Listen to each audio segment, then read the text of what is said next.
Tell me, what does this program do? Oh, it's a simple instruction to display text inside the brackets. What happens in the next line? Okay, pretty simple. We created a variable which holds the word Theo. Great, you're halfway there.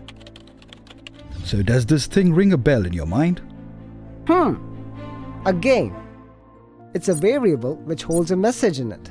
But wait, %s? What's that? My name was displayed right there. How did that happen? You just hit the right spot. Look at it again.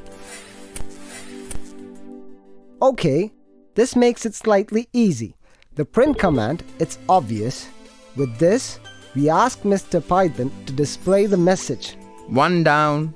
Next, we have message 1, which I guess holds the message. 2 down. Well, I can see %s got replaced by Theo in the output. So it looks like %name made some changes in the message. You're killing it. 3 down. You're right as usual. I know! So, it just books a spot for you in the string which can be used to insert values. Yes, we call them embedding.